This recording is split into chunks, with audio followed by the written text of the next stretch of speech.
discussion for the SRE 2400 and 2410. So now basically I have to discuss two things for review before I come to the discussion of these particular standards. Discussion number one, okay, what is the difference between an audit and a review? And second, what is the difference and what are the similarities between 2400 and 2410? Right, so that is what we will first discuss and then get into our discussion for the SRE 2400 and 2410. Right, audit and review. Right, audit review. So when you do an audit, you follow the standards on auditing. When you do a review, you need to follow the standards on review engagement. Right, in an audit, the auditor obtains a reasonable assurance that financial statements are free from material misstatement, whereas in a review, the CA, the auditor, obtains a limited assurance that financial statements are free from material misstatement. So in an audit, reasonable assurance. In a review, limited assurance that the financial statements are free from material misstatement. Reasonable assurance, the standards say, has to be given in the form of a positive assurance. We say financial statements give a true and fair view. Whereas SRE says that review limited assurance has to be given in the form of a negative assurance. We say nothing has come to our attention. Nothing has come to our attention that causes us to believe that the financial statements do not give a true and fair view. Nothing has come to our attention that the financial statements do not give a true and fair view. Means what? They give a true and fair view. Minus, minus, plus. But why you are saying it negatively? Because it's a limited assurance. Limited assurance always has to be given in the form of a negative assurance. Right? And what is the wording? Nothing has come to our attention that causes us to believe that the financial statements do not give a true and fair view. That means what? They give true and fair. But you say it negatively, not positively. Okay, then obviously in audit we are giving a reasonable assurance. In a review we are giving the limited assurance. So obviously audit is going to be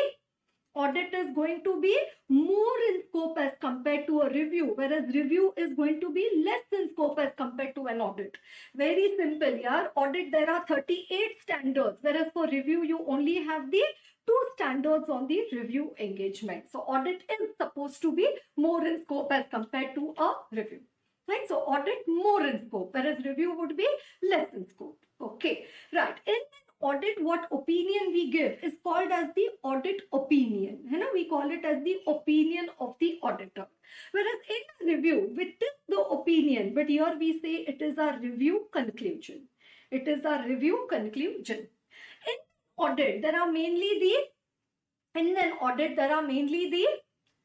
7 methods of obtaining the audit evidence, ICAIORR, whereas in review, primarily the procedures performed by the auditor are inquiry and analytical procedures. Mainly the procedures performed are inquiry and analytical procedures. Okay, right. Now, whether I am doing an audit or I am doing a review, do I need to comply with the ethical requirements including independence? Yes. Should there be quality control in the firm? Yes. There has to be the quality control in the firm. That is common. But in an audit, 7 methods of obtaining audit evidence. In a review, there are mainly the 2 methods, inquiry and analytical procedures, right? Inquiry and the analytical procedures. Audit and review, both are post-mortem activities. Both are performed for the historical financial information. It is performed for the historical financial statements. So say, I go to Geo Limited, example. And now this Geo Limited, example, they have prepared their financial statements for 31st March 2022, example. And they are saying, CA, please check. CA says, I have 2 options. ये historical है ना, post-mortem है. and past transactions and events. CA says I have two options for checking. I can do an audit for you or I can do a review for you. If I do an audit, I can give you reasonable assurance. If I do a review, I can give you the limited assurance. Audit will take 20 days. Review, I can finish in a week's time. If I do an audit, the fee will be 20 lakh. If we do a review, the fee will be 5 lakh. So client, you decide. These are the options. And these are the options. So then client says, no, CA, too costly. So then you better get a review. We want a review done. No. But if the requirement of law is to get an audit done and getting a review done, then that is not right. And for listed entities, SEBI says that quarterly they need to declare their audited results or their reviewed results. So then both are allowed by law. But law says audit is to be done, but you're getting a review done, then it would not be proper. Right? Then it would not be proper. Right? So then client has to decide. Many clients, what they do, quarterly they get a review done. Like June, September, December, they go for a review. And for March year end, they go for a audit. So quarterly LR, you might have heard this term, LR. What is LR? Limited review. And yearly audit. Or they can go for quarterly audits also. Or many clients, what they do, review takes less time. So what happens, year gets over on 31st March. By 20th April, they first declare their review results. And then audit gets over a period of time. And then say by 15th of June or so, they declare their audited results. Even that is possible. Right, so they can get both done, they can get any one done, but they have to keep in mind the requirement of the law regulation. Right, so when we talk about our audit process, there also we talk about the concept of DSR. What is DSR? Direction, supervision and review. This review is work of a less experienced team member is reviewed by a more experienced team member. Okay, whatever work is done by the article, by the team senior, the manager, the partner, checks that work. That is this review. Then peer review, ICAI sends the CA to your firm to check the quality of services. Quality review, the quality review board does the checking of the quality of services of your firm. Right? So these engagement quality control review as per SQC1, these reviews are different. These are procedural reviews. Here it is review as an engagement. So don't get it confused with, normal work is being reviewed by a senior. That review we are not talking about. We are talking about review of financial statements. We are talking about audit of financial statements. Okay. Review done on full financial statements or part, right? So generally review is done on the entire financial statements. Right? The review is done on the entire financial statements. And in case if it is to be done on the part, then you have to combine SRE with the SACA, as required, you need to adapt. Okay, but as such, it is done on the entire financial statements. Okay, right? So everybody, do you understand the distinguish between audit and review? All of you? Do you understand the difference between an audit and a review? Yes, all of you? Okay. Now, there are two standards on review engagement. You have SRE 2400 and you have SRE 2410. SRE 2400, what does it say? Engagements to review the historical financial statements, right? Historical financial statements.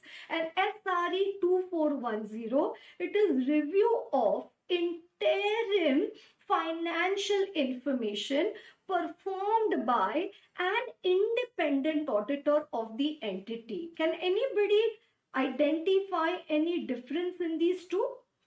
One is a small heading, other is a big heading, but apart from that, engagements to review historical financial statement and review of interim financial information performed by an independent auditor of the entity.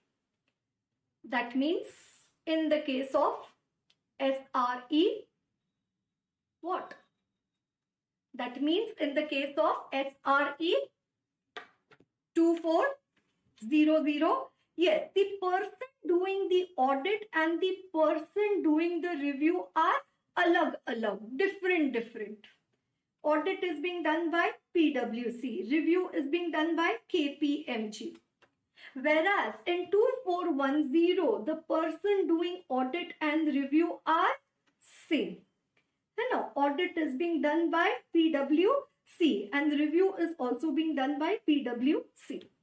Okay, so that is why 2400, that uncle, we will have to call him as the practitioner.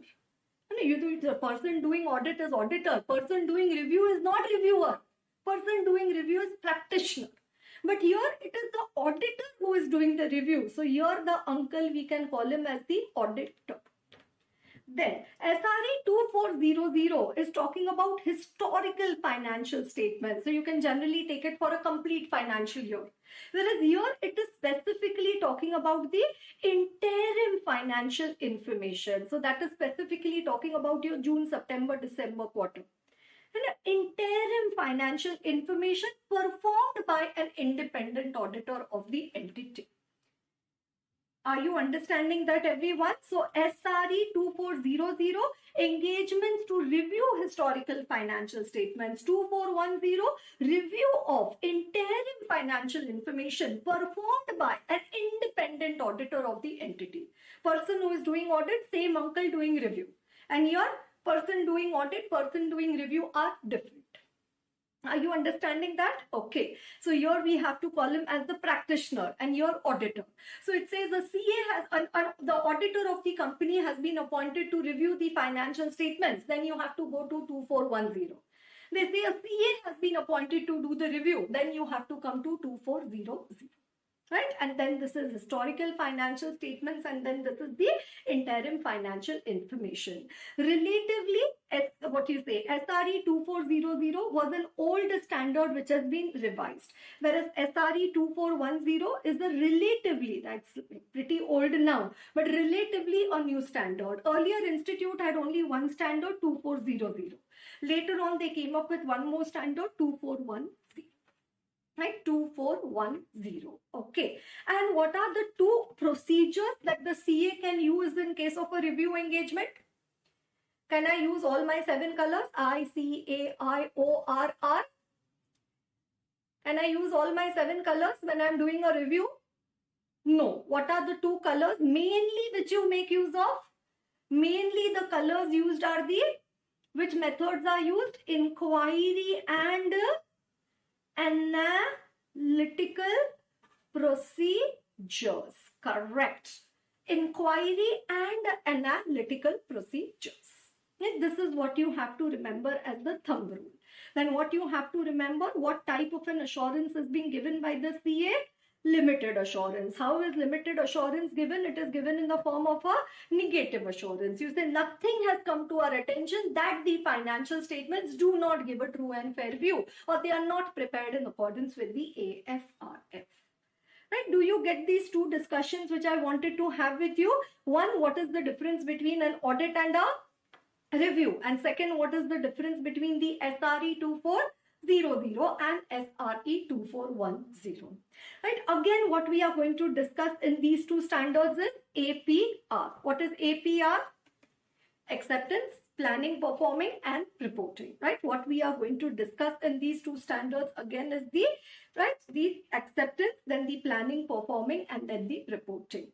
Right? So that's our discussion on the SA 810, which was for the summary financial statements. Then you have a small chapter number 9, which we shall do it later, which is for the related services. And then after the related services, chapter number 10, which you have, it is regarding the review. Right? So SRE 2400, and then you have the SRE 2410. Okay. Right? So let's quickly see these particular standards. Okay. Right, let me just keep the content ready.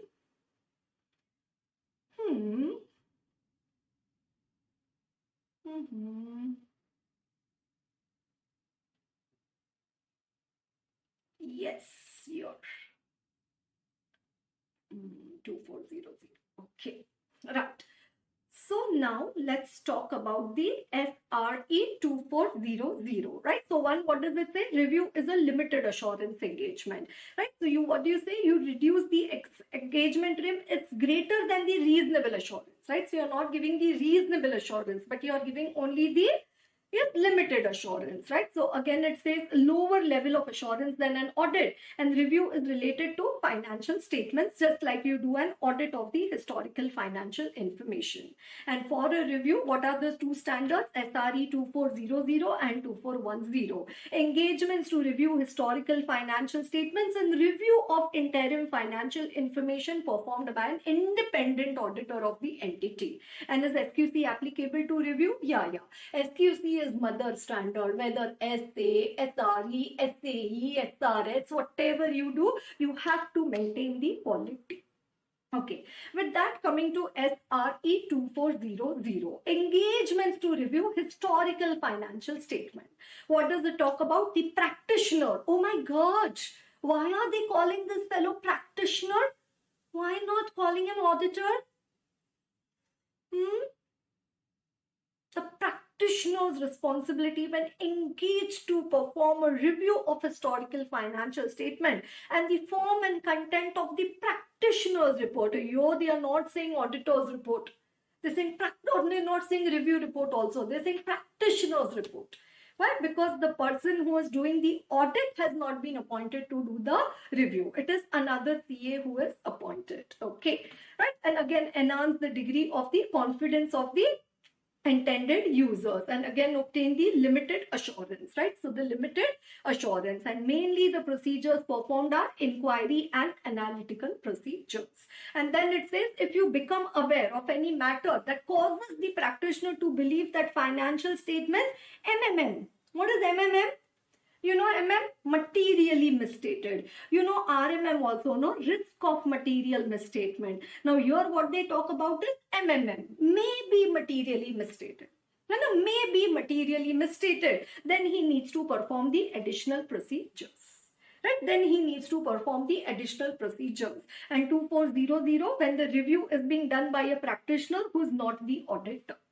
Right? What are the objectives? To obtain limited assurance, mainly by performing inquiry analytical that financial statements are free from material misstatement, thereby enabling the practitioner to express a conclusion, not opinion. I told you now, audit, opinion, review, conclusion.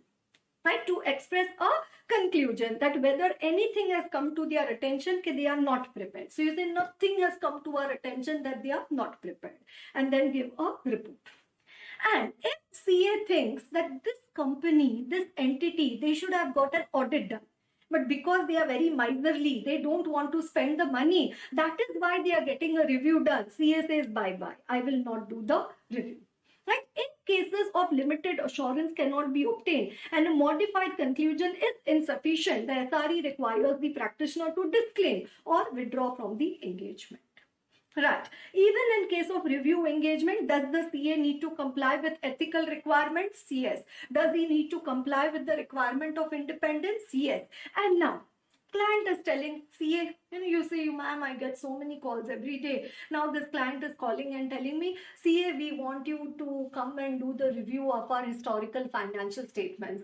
CA says, okay. You want me to do review? Wait. Can you immediately say, yeah, no problem. From tomorrow I will come and we'll finish review 1 week mein fatafat. No, you have to consider the factors affecting the acceptance and continuance of client relationship and review engagement. The same factors for acceptance continuance we also have in SQC1 and SA220. Okay, any client tells you, CA, please do the audit of our company. You can't immediately take your laptop bag and go and sit in front of the client and say, okay, client, call coffee and then I'll start with the work. No. You have to do your background check. You have to first consciously think that whether I should accept this engagement or not. Right? So acceptance, continuance of the client relationship. Right? So that is point number 1. So again, candidate number 1 for question in your exam. Acceptance, continuance of the review engagement. Right. So practitioner says, I am not satisfied. It says, don't accept the engagement, not to accept the engagement. When the practitioner is not satisfied, there is a rational purpose for getting a review done. Or that the review engagement would be appropriate in the circumstances. They say you need to get an audit done. Like, doctor tells the patient, no, only doing angioplasty will not be enough. We will have to do a bypass for you. No, but patient is saying, no, no, only do angioplasty because that is less costly than a bypass. They say, but it is not appropriate. You have these 3 blocks and all 3 are 90%. It will be very risky doing an angioplasty. And one block of 60-70% or 2 blocks or something, they say we can do the angioplasty. But look at your condition, so critical. We have to do a, what you say, audit. We have to do the bypass over there. Okay, so he says, no, I will not accept this review engagement. The practitioner says, if I am not satisfied regarding what? Okay, it makes no sense for you to get a review done. There is no rational purpose. And review is not uchit. It is not appropriate in the circumstances. You guys need an audit done. Why you're getting review done? Right? So it is not appropriate. Okay. Then practitioner says, oh, I think when I do the review of your company entity, I will not be able to comply with ERII. I think that all the information which is required for the review will not be available. If information will not be available, that means I think that management might impose a limitation on scope. And CA says, practitioner says, I have doubts regarding the integrity of the management. And these people are, what you say, very corrupted people, very money laundering, criminal activity type of people. CA says, no, these type of people, I don't want to accept the engagement. Right. So what are these? These are the these are the considerations for acceptance and continuance of the client relationship, right? And the review engagement. What are the considerations? It says you should not accept the engagement if you are not satisfied that there is a rational purpose and review would be appropriate. Second, you say there is the purpose, it would be appropriate, but I don't think I'll be able to comply with the ERII. But I think that all the information will not be available, there will be a limitation on scope. Or I have the concerns regarding the integrity of the management. It says no accepting the engagement. Then, once you decide, oh, there is a rational purpose, it is appropriate, I can comply with the ethical requirement, there will be information provided, there will be no limitation on scope, then it says CA accept. But now when you accept, there are the preconditions. What are the preconditions? Is acceptability of the AFRF. Same giant precondition. Then preparation of financial statements and internal control. Whose responsibility? Management. Your responsibility to provide CA with all information, additional information and unrestricted access. Whose responsibility? Management. Your responsibility. Same to same what we discussed in SE 210. And a precondition, acceptability of AFRF and +5, right? And +5, right? So what does it say? Whether the AFRF is acceptable, preparation of financial statements, internal control, and then to provide practitioner with all information, additional information, and unrestricted access. Now, without having an understanding of the gist of this, when you try to read this particular page, then it looks like, oh, so much of time and so much of effort is required. But in case if we analyze, if you are able to correlate it with the preconditions for an audit which we discussed in SA 210, then quick reading can be done. And again, nothing but 1 + 5 of SA 210. Okay, right? So preconditions for accepting the engagement. And the practitioner is not satisfied that the preconditions as discussed above will not be fulfilled, right? Then what the practitioner should do? He should not accept the engagement. Right? So if there is the limitation on scope imposed prior to acceptance, not to accept. After acceptance of engagement and not satisfied that the above preconditions will be fulfilled, then what to do? Discuss how the matter has been resolved. Whether it would be appropriate to continue with the engagement and how the matter will be put in the report. Right? How the matter will be put in the report. So look at the flow of the standard. First, starting with the acceptance continuance of the client. Then after that, the preconditions for accepting the review engagement. Then after the preconditions, now it says engagement letter. Now that your preconditions are accepted, now you issue an engagement letter. If it's a recurring review, you need to check whether your engagement letter needs to be revised. If there is a change in the terms of engagement, so you need to check, is there a reasonable justification to do so? Right? Is there a reasonable justification to do so? Right, so if I try to prepare a summary of SRE 2400, it starts with the acceptance and continuance of the client relationship and the review engagement. Then we talk about the preconditions, which is your 1 plus 5. Then we talk about the engagement letter, agreeing the terms of the engagement. And now we come to the review procedures. Right, now we shall talk about the review procedures. Right, so now what are the review procedures over here? Now, instead of doing an audit, you have been appointed to do a review. Do you need to determine materiality? Yes. Will you have to understand the entity and its environment? Yes. Now, procedure, will you perform ICAI ORR? No. The procedures which you will perform mainly are inquiry and analytical procedures. And then you need to perform procedures for specific circumstances and other procedures if necessary. Right? So 1, 2, 3, 4, 5. These 5 points we need to discuss next. Okay, you need to determine materiality, then you need to understand the entity, do inquiry, analytical, additional procedures and the other procedures. Right? Additional and the other procedures. Right? So it says even when you're doing a review, do you need to determine materiality? Yes. Later on, as you doing your review, can you revise the amount of materiality? Yes. Do you need to obtain understanding of the entity? Yes. And now coming to the main question over there, that is inquiry and analytical procedures. Okay. One more point which I can add in the distinction over here. In an audit, the evidence which we obtained is called, in an audit, the evidence which we obtained is called as 4 alphabets. Yes, it is called as SAAE, that is sufficient appropriate audit evidence. Whereas in the review, the evidence that we obtain is called as sufficient appropriate evidence. There is no concept called as sufficient appropriate review evidence. No. Then you only call it as sufficient appropriate evidence. Whereas in an audit, you call it as the sufficient appropriate audit evidence. Right? So that's why you see over here what they have said, sufficient appropriate evidence. Right? Sufficient appropriate evidence. So the practitioner will design the inquiry and analytical procedures to address all material items and to focus on addressing the areas where the financial statements are likely to be materially misstated. Right? So in an audit, what do we say? Risk of material misstatement. In a review, what do we say? Likelihood of material misstatement. Likely to be materially misstated.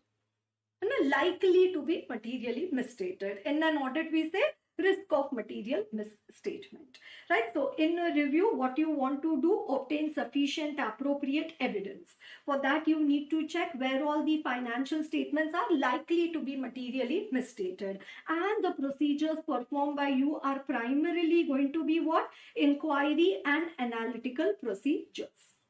Right? Inquiry and analytical procedures. So inquiry is what? Just having the discussion. And analytical is what? Compare with previous year, compare with budget, compare quarter on quarter, month on month, year on year.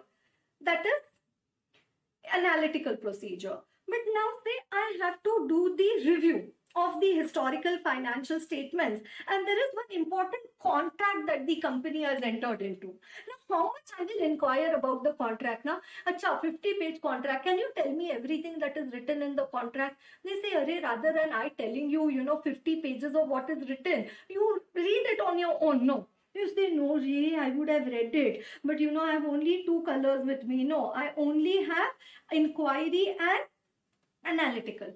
If I start reading the contract, what I will do? I will end up doing the inspection. If I start reading the contract, what will I end up doing? I'll end up doing the inspection. So it says sometimes on an exception basis, is it okay even if you perform some other audit procedures also? Yes. But now, so then what I did, I read the contract. That means I have done the inspection. So then they say, CA, now in addition to inquiry, analytical, you perform other procedures. So now this has become an audit. No, it still continues to be review only. Just because CA read some contract, you cannot say, no, CA, now you've started audit. No. Still, it does not alter the objective of the review engagement. So mainly we are going to focus on inquiry analytical. But sometimes, what does it say? You may have to perform the other procedures. Like sometimes you may have to read a contract. But if you perform these other procedures, does not alter the objective of obtaining reasonable assurance. And just now that you did inspections, you say, no, now it's no longer limited assurance. No, it still continues to be the limited assurance engagement. And it says the CA may also review the accounting records to identify unusual transactions. So that means again CA is doing the inspection.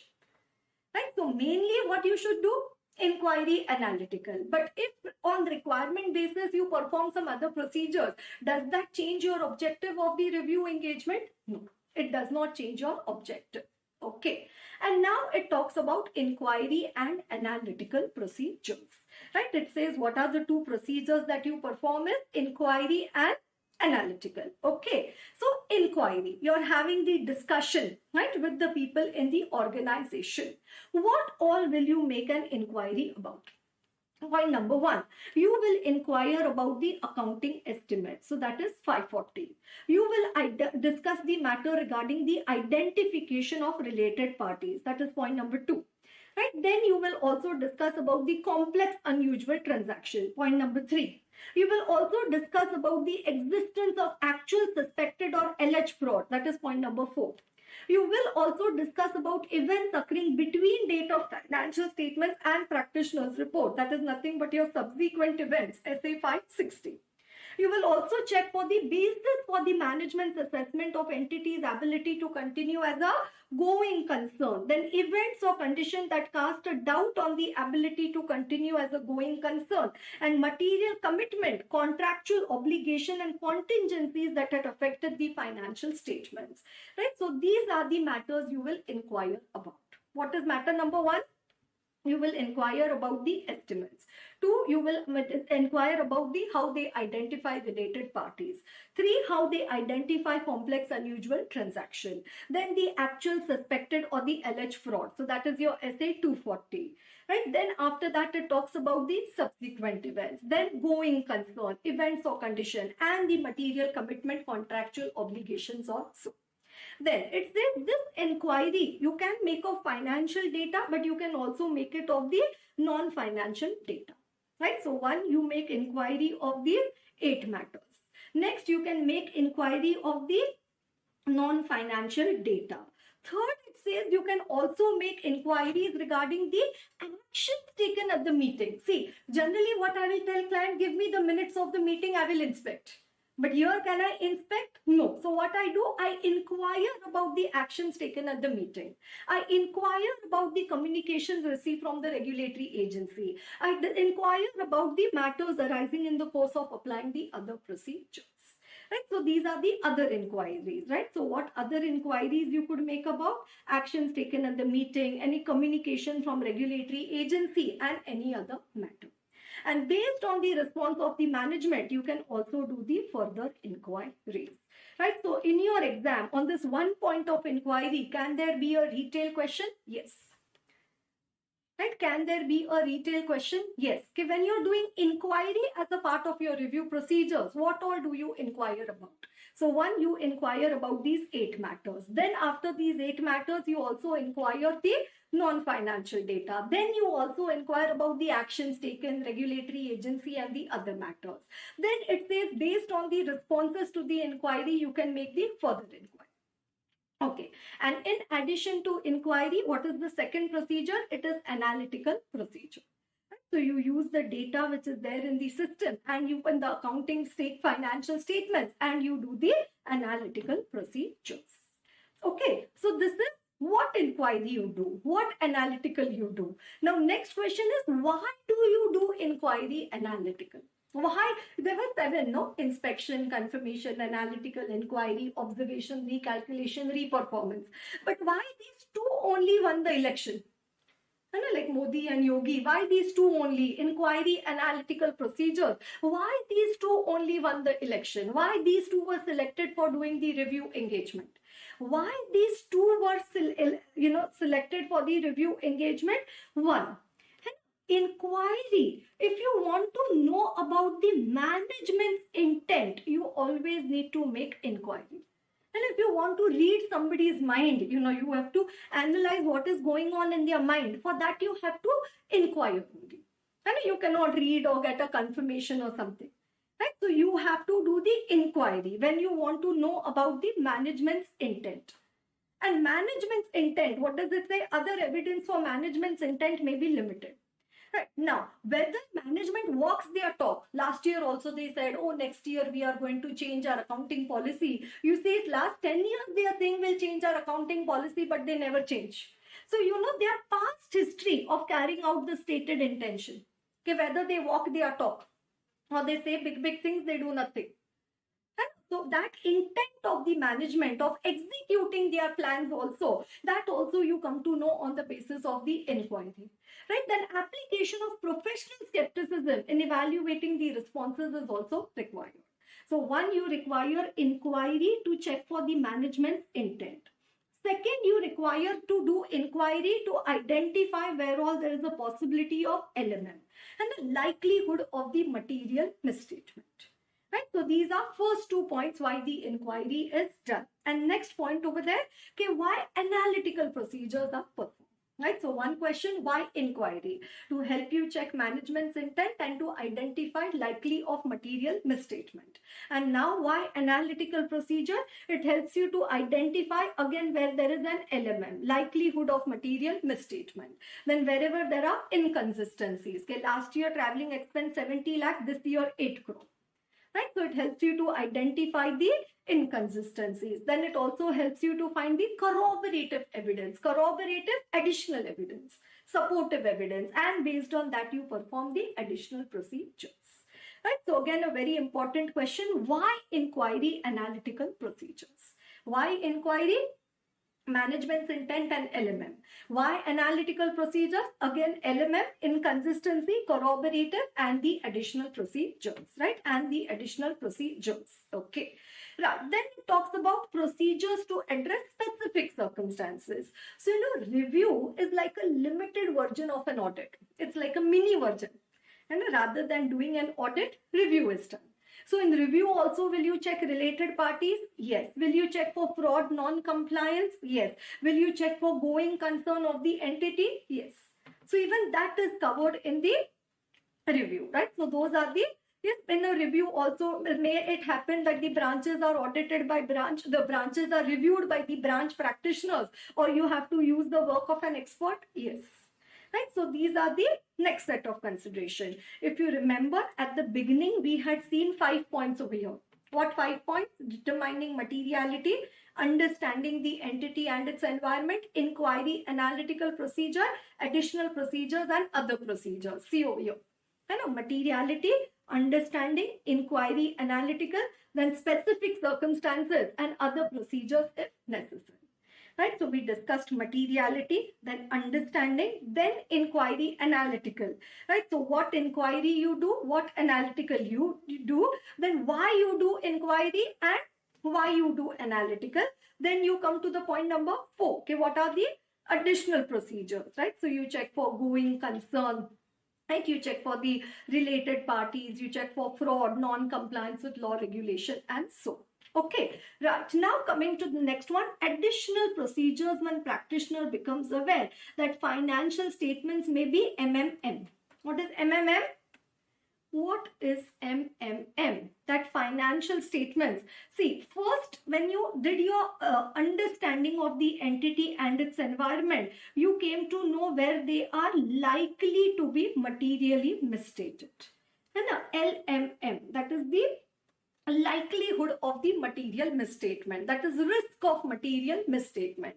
Based on that, you performed your procedures and now you reach where? You reach to MMM. What is MMM? May be materially misstated. You say not sure, but I think that these financial statements there may be some fraud and error. So if you think that they may be materially misstated, it says CA, now you need to perform the additional procedures.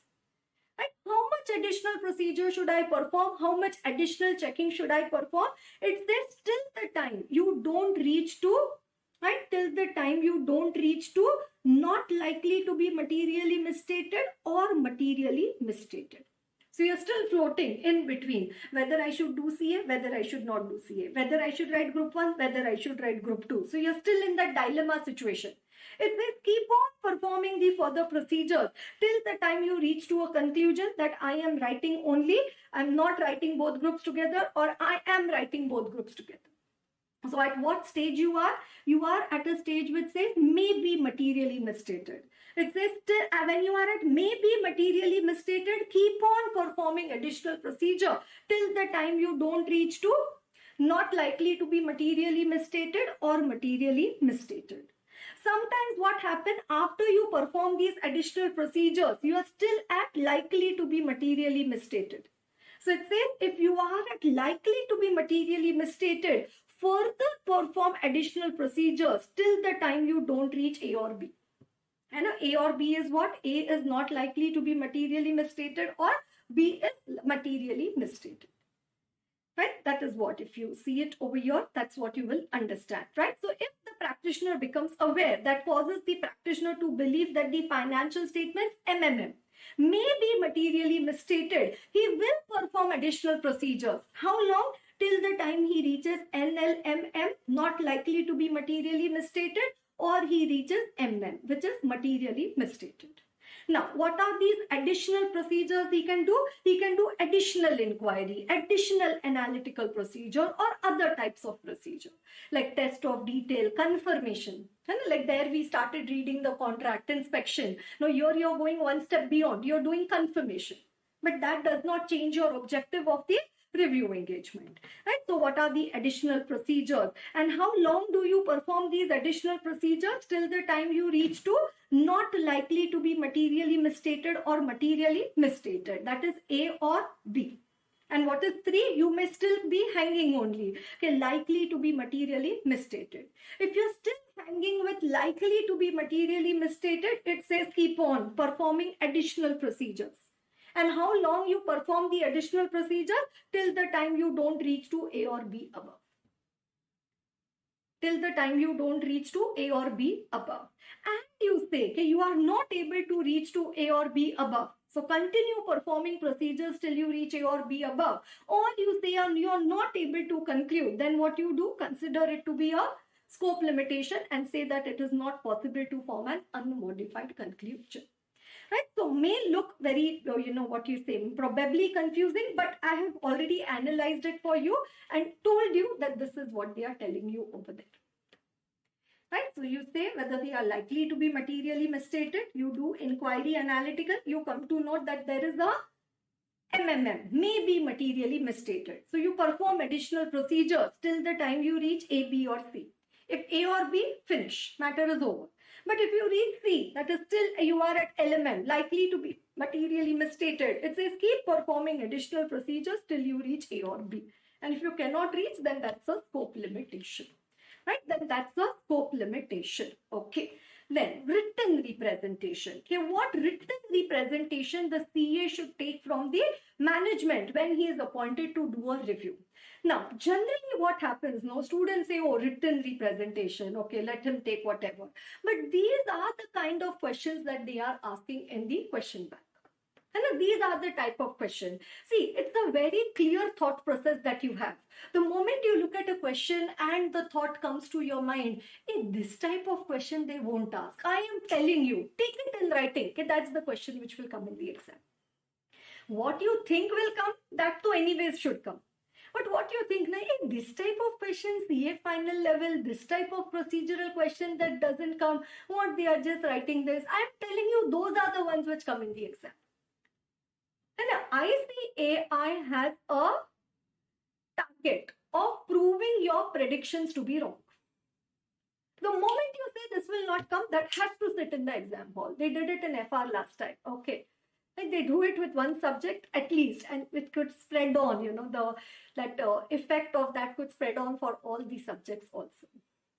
the most uncelebrated. You think, like, I just to give you an example, like, without bias to any political, any nothing like that, but like, when Rajasthan elections took place and they were contemplating that who will become the chief minister over there, and then that political party leader had a chit in her hand and it was being awaited, and then the full day the news channel, they were, this India TV, and then all these NDTV, they were analyzing that this person might become the chief minister, this person. There was so much of analysis. Not even a single media channel, even one time, uttered the name of, if anybody knows, follows politics, not even a single media referred even one time to the name of Bhajan Lal Sharma.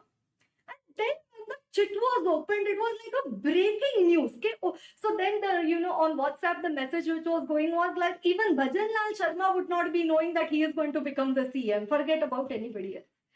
And it's like, that's the way, they give the baton in the hand of a new person, a more promising candidate rather than an experienced candidate over there.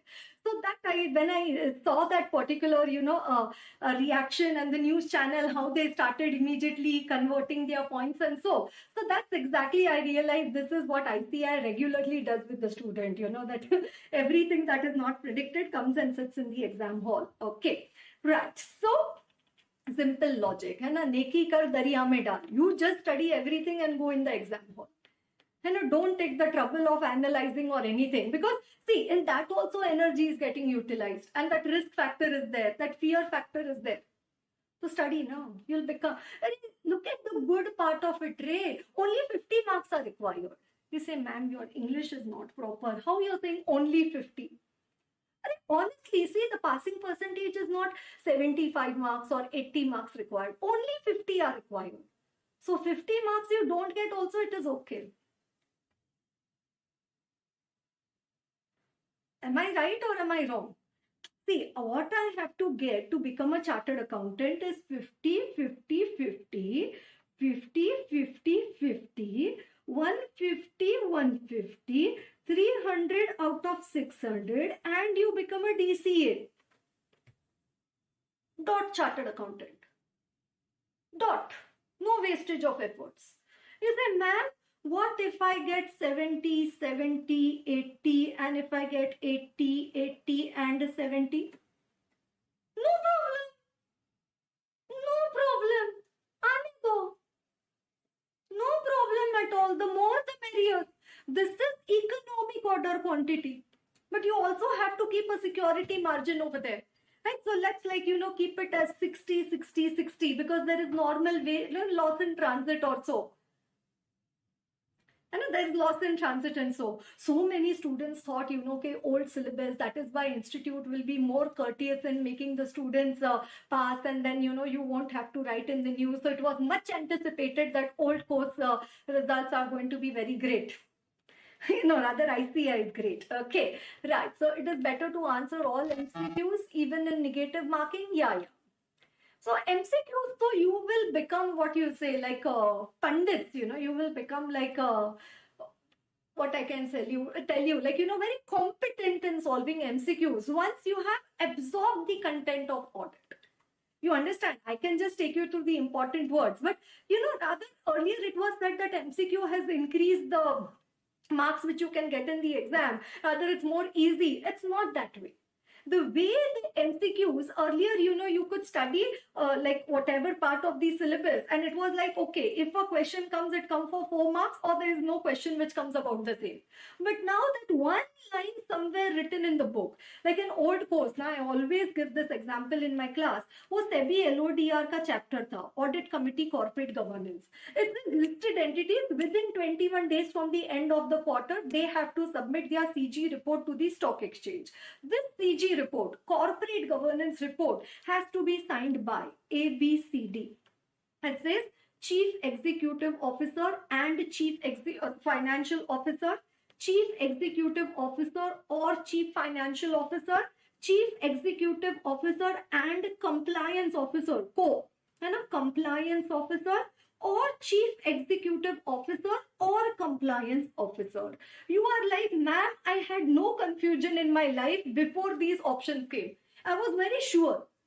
You'd have put that in front of me, I would have said this is right. But now when you put four options in front of me, I start getting tempted. You know, like when you go to a shop and they put a red color shirt in front of you, you say, oh yes, this red color shirt I like. But then you say, oh, we have blue color also in this, we have green also, we have yellow also. Now confusion starts. Then you think, oh, actually yellow is also not bad. Oh, actually black also is good. Okay, like that, you know. है ना. तो anyways, अभी half of the students don't know on earth कि there is an uncle called as compliance officer. तो उनको तो लगता है ये तो गया, है ना. Then what they say, chief executive officer, chief financial officer, and or. So generally we say CEO and CFO now. So we don't say CEO or CFO. Your logical thinking, yaar, you are like genius. And then you say, yeah, A is the option. They think I don't know, but here I am so intelligent. I just don't show off, okay? And then you count that, yeah, you will get 1 mark over there. Hey, institute, do you think it's that easy to deal with it? Now, if students have studied, it's so not out of general knowledge, but out of technical knowledge. If students have studied, they know there is an uncle called over there as compliance officer. So then it is not uncle 1 and 2. So now it is chief executive officer, compliance officer. Now, who on earth read it? And now you might have read it also, but who specifically checked it between these two, whether there is and or? Again, your heart says, why to break anybody's heart? You make it both, chief executive officer and uncle, compliance uncle. Now, but the correct option is not even in your radar. And it's not even in your radar of thinking. Okay, that's not the answer, and the correct answer is the last one. And it's the last one. And they ask 30 days, 45 days, 60 days, 90 days, 180 days. Now you say, ma'am, I always knew that a company auditor resigns within 30 days of date of resignation, he has to file form ADT3. But then they ask question 30 days or 60 days, or they ask a question saying 90 days, or they say 1 month. Then you say, ma'am, after a few days, they'll start saying hours and seconds and minutes also. So then you say, now, oh my God, 30 days, 1 month, ma'am, same only. No, what you are saying over here. I'm not saying. That is what I see as telling you. Okay. That's what I mean. When you deep dive into the subject, when you feel the texture of the subject, then solving MCQs will be very effective for you. Okay. Anyways, let's come back to our discussion over here.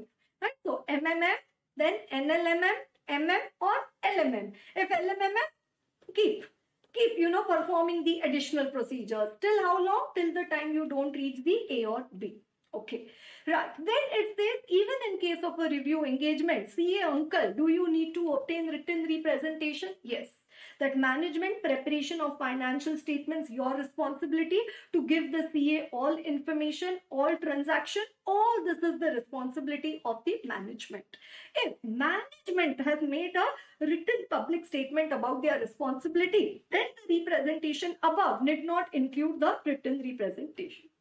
If the matters are covered in the public statement made by the management, then those matters which are covered in the public statement, they may not be covered in the written representation. And what are the other representations that CA will require?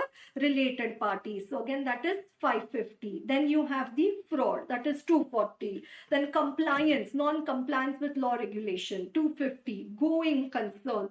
Then subsequent events, 560. Then material commitments, material non-monetary transaction. All this is the responsibility of the management. These 8 points of inquiry, you remember?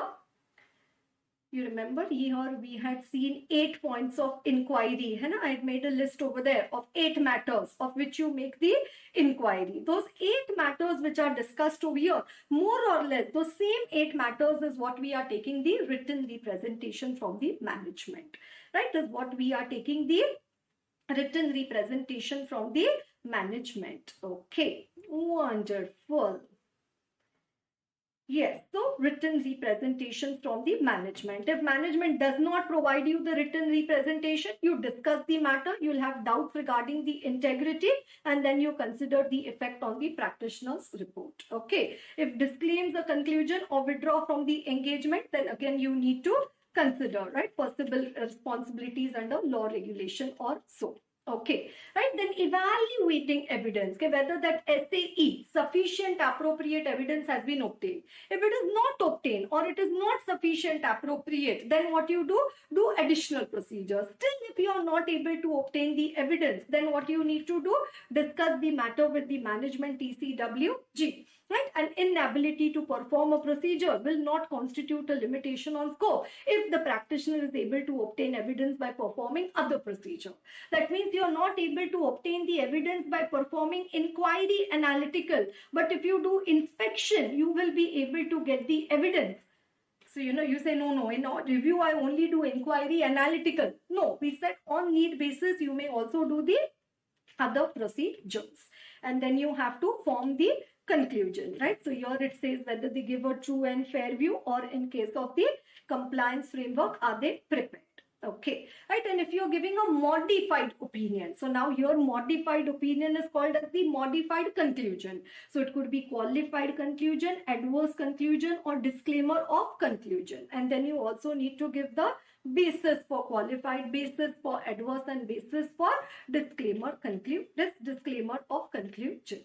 Right? Then you have the practitioner's report, title, addressee, introduction, responsibility. Right? Then review engagement is a limited assurance engagement. Mainly the procedures are inquiry and analytical. Procedures are less in scope as compared to an audit, and an audit opinion is not being expressed. An audit is not being performed and an audit opinion is not being expressed. And then you give your conclusion and then the signature, place and date. In review also, can there be emphasis of matter, other reporting responsibility? Yes. What documentation you need to keep in case of review engagement? This is the documentation. Again, this is the question which is there in the question bank. And a documentation for a review engagement. Okay, sufficient appropriate record. What were the procedures applied? What were the result of those procedures? And what were the significant matters? So what procedures you performed? What were the result of the procedures? And what were the significant matters? And it says you also need to document who performed the work, who reviewed the work. Also the discussions which you had with management and the inconsistency, how it was addressed. Right? Inconsistency, how it was addressed. Right? So even a documentation question for the review could be a question in your exam. Right? So what were the procedures? What were the result of the procedures? Significant matters. Then after that it says who did the work, who reviewed the work, discussions, and how inconsistencies were addressed. And then towards the end of the standard, they are talking about the difference between audit and review. Audit is reasonable assurance, review is limited assurance. Here it says you do TOC and substantive. Here it is mainly focused on inquiry and analytical. Your reasonable conclusion, limited conclusion. It is an assurance opinion, it is an assurance conclusion. It is positively worded, it is negatively worded. So no surprise if we see this question in the exam. Right? No surprise if we see this question. So that is SRE 2400. And now coming to SRE 2410. What is SRE 2410? Review of interim financial information performed by the independent auditor of the entity. Right? So interim financial information performed by auditor. So here the person doing the review, can we call him as the auditor? Yes, but 2400 we had to call him as the practitioner. But here when can we call him as the auditor? Yes. And what is interim? Shorter than the entity's financial year. That is your June, September, December. Okay. Right. So it says express a conclusion. That is review conclusion, mainly by inquiry, analytical and other review procedures. Right. So again, not designed to obtain a reasonable assurance. But what type of an assurance is given? Limited assurance. Again, in this case, do you need to issue an engagement letter? Yes, engagement letter has to be issued. Understand understanding the entity and environment, including internal control. So when the independent auditor has to do the review, does he have to like what they are talking about over here? Okay, now this auditor, you know, June, September, December, example, for interim financial information, he is going to do the LR, and then at the end of the year, in the month of March, he is going to do the audit. So will he say that when I do the audit, that time I will understand the entity, or when he does the review, that time itself he has to understand the entity? Obviously, when he does the review, he has to start understanding the entity and its environment. Okay, in 2400, they used to talk about the concept of likelihood of material misstatement. Here they have used a term called as potential material misstatement. And a potential and the likelihood of their occurrence. Right, so potential material misstatement. So you do your risk assessment, and once you do your risk assessment, you have to respond. And what is the response over here? Inquiry, analytical, and other review procedures. Right, so it is like 315, 330. But here, what is in the inquiry? Put in the risk assessment, you check for the potential material misstatement, and then in the response, you decide upon the inquiry analytical procedures. Okay, here is it the auditor who is going to do the audit of financial statements, who is doing the review? Right, the auditor who has audited the audited financial statements, is he doing the review? Yes. So the auditor who has audited the financial statements of the entity is in relation to the preparation of financial statements that was sufficient to conduct the audit.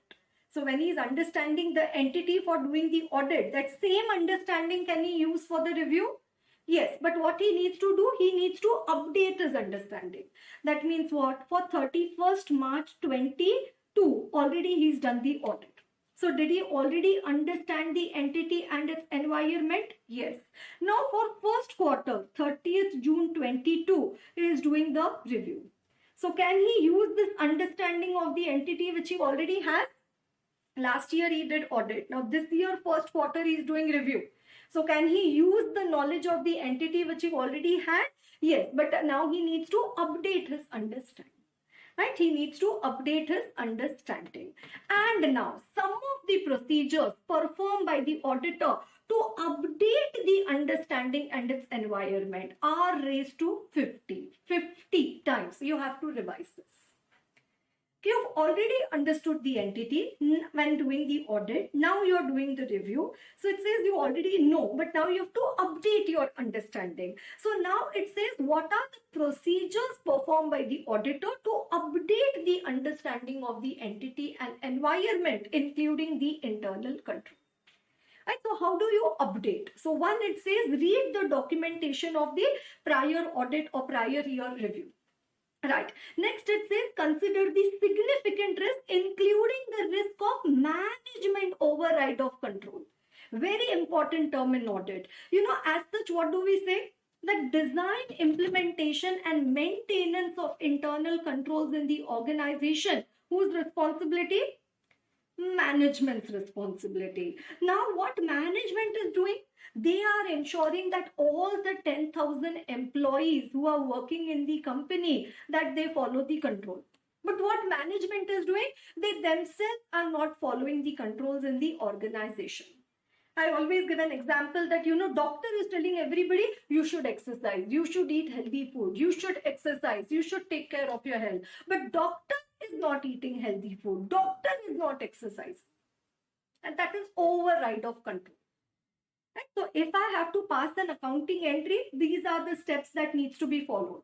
But when management has to pass an accounting entry, they can override the controls in the organization and pass the bogus journal entry. And bogus journal entry, that means they are doing a fraud in the accounting. That means they are doing the fraudulent financial reporting. And a fraud. I know, passing, like there is in SA 240, one of the types of fraud is fraudulent financial reporting. And one of the way of doing fraudulent financial reporting is by management overriding the control. And by overriding the control, what does the management do? They pass fictitious, bogus journal entries into the books of account. And sitting, what to do? I didn't have any work. That is why I today wrote off all the assets, revalued the fixed assets of the company, all the, I did to amalgamation entry, to dividend entry. Ma'am, I wanted to try. I had never passed these entries. Bogus, fictitious, fake journal entries being passed. Okay, right? So management override of the control. Okay, management themselves are not following the controls in the organization. Right. So anyways, what we are talking about over here, you read the prior period documentation. Then you consider the SR, that is the significant risk, including the risk of MOC. Then read the most recent annual and comparable prior period interim financial information. So you read the documentation, you read the information, interim financial information also. Then it says you also consider the materiality. Then consider the nature of any corrected material misstatement. Okay, last year audit review, you had told management, audit or review, okay, oh my God, so much your inventory, wrong valuation. So they corrected it. Or you told management so much debtor accounting is wrong, and they did not correct it. So corrected and uncorrected. Right? Corrected we call corrected misstatement, and uncorrected UCMS. So CMS and UCMS. Corrected misstatements and uncorrected misstatement. Then apart from misstatement, the material weakness in the internal control. Any weaknesses. Then the results of any audit procedures performed with respect to the current year.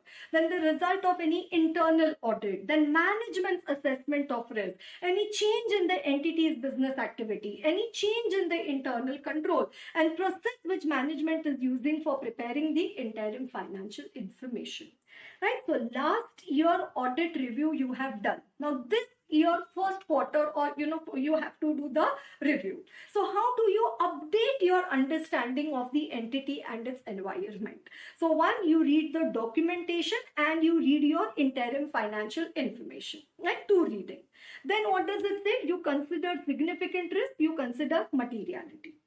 You consider risks, you consider the materiality. Then you consider the material misstatement and the material weaknesses.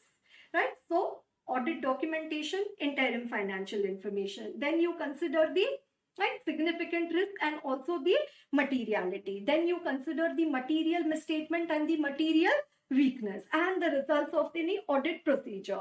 The results of the audit procedure and the results of any internal audit. Right? Results of audit procedures and results of the internal audit. Then you inquire about change in business activity and change in internal control. Change in business, change in business activity and change in internal control. And last 2 points, inquiry about results of management's assessment and the process followed by the management. Right? So how many points are there over there? In total, 12 points.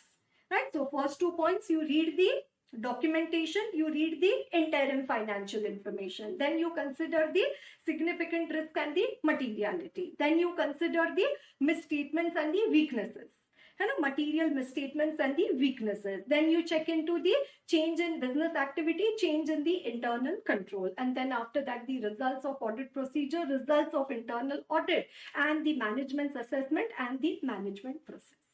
Right? So updation of the entity and its environment, right? Very specific question which would come in your exam, right? And then it says you perform the inquiry, analytical, and the other review procedures, right? So you perform inquiry, analytical, other review procedure. Now, generally, what does it say? It does not require you to test the accounting records through inspection, observation, or confirmation.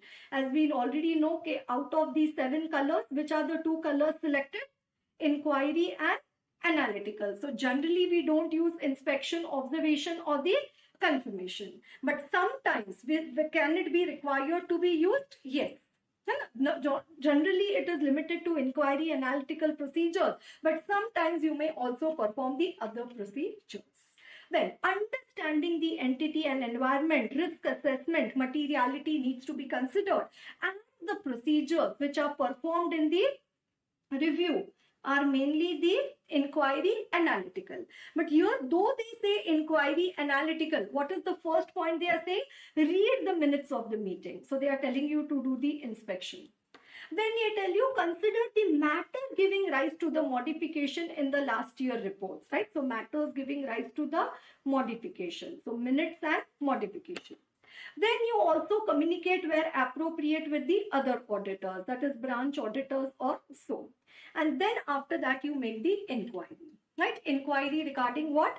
AFRF, accounting principle, any new transactions, any uncorrected misstatements, unusual complex situations, significant assumption, related party, commitment, contingent liability, debt covenant. So if you remember our inquiry of 2400, SRE 2400, even that inquiry had the 8 points, right? So similar 8 points of inquiry in 2410 also, similar to inquiry of 2400, we also have the inquiry of the 2410. It says you have to check the transactions in the last several days and the first several day cut off. And the last few days, generally maximum window dressing or fraud happens in the towards the end of the year or reversal of those transactions in the next year. Right? So last several days and the first several days. Then any fraud, allegations of fraud, non-compliance, that is again your 240 and 250. Right? 240 and 250. Right? So one important question we saw, okay, how to update your understanding of the entity and its environment. Then you come to performing of this inquiry, analytical and the other review procedures, right? So analytical procedure, then read the interim financial information. And when you're doing your review procedure, simultaneously could you also do your audit procedure?